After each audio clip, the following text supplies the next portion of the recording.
Joséphine. What if I told you the most powerful man in Europe, a man who conquered nations, commanded armies, and crowned himself emperor, spent his final moments whispering the name of a woman he could not keep? Why would Napoleon Bonaparte, a man who had everything, lose the one person he loved the most? And more importantly, what happened between him and Joséphine de Beauharnais that made their love so powerful, yet so tragic? This is not just a love story. It's a story of obsession, betrayal, sacrifice, and a question that will follow you to the very end. If you had to choose between love and your destiny, what would you choose? Before she became empress, Joséphine de Beauharnais was simply a woman trying to survive.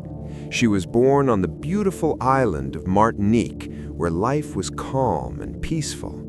But her life changed when she moved to France and married a nobleman, Alexandre de Beauharnais. At first, everything seemed fine, until the world around her began to collapse. The streets of France filled with anger during the French Revolution. People were no longer safe, not even the powerful. Her husband was accused of treason and executed. And then Joséphine was arrested too. She was locked in a prison cell, waiting for death. Every day she listened as guards called names. Each name meant one thing: the guillotine. Her heart raced every time footsteps echoed closer. Would today be her last day? But just when everything seemed over, something unexpected happened. The terror ended, the prison doors opened, and Joséphine walked free.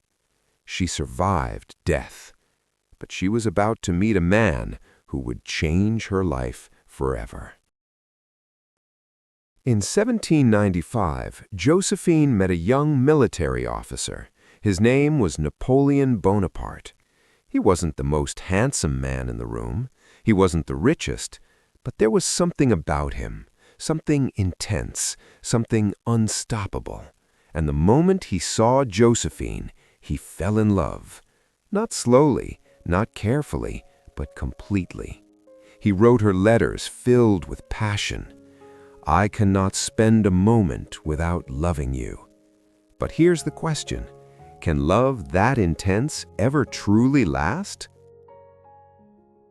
They got married in Paris, but just 2 days later, Napoleon left for war.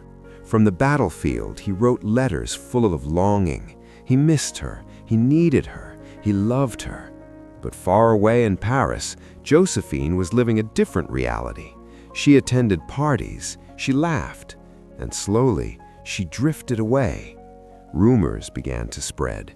She was seeing another man, Hippolyte Charles. When Napoleon heard this, everything changed. The powerful general who could defeat armies was suddenly powerless, heartbroken.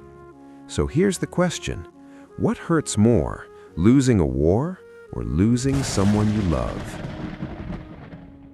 When Napoleon returned, he confronted Joséphine. The truth hung in the air. She had betrayed him. And yet, he forgave her. Why? Because his love for her was stronger than his pride. But this raises another question. Is forgiveness a sign of strength or a sign of weakness? Napoleon rose to power. He became emperor. During the coronation of Napoleon I, he crowned himself. Then he crowned Joséphine. In that moment, it seemed like love had won. But behind the crown, there was a problem no one could ignore. Joséphine could not give him a child, and without an heir, his empire had no future. Napoleon was forced to make a decision, not as a lover, but as a ruler. Choose Joséphine or choose his empire. Imagine being in his position. Would you sacrifice love for power? He tried to resist, but the pressure grew stronger, until finally he made the choice. In 1809, Napoleon divorced Joséphine. During the ceremony, both of them cried. This wasn't just the end of a marriage, it was the end of a love that neither of them wanted to lose. Napoleon said, "You have never ceased to be dear to me." Even after everything, he still loved her. Joséphine lived her final years quietly at Château de Malmaison. In 1914, she died. When Napoleon heard the news, he was devastated. Years later, he lost his empire and was exiled to St. Helena, alone, defeated, with nothing left but memories. And in his final moments, he whispered, "France, the army, Joséphine." He conquered the world, but he could not keep the one person he loved. And maybe that's the real tragedy, because in the end, power fades, empires fall, but love stays. If you were in Napoleon's place, would you choose love or destiny? France, the army, Joséphine.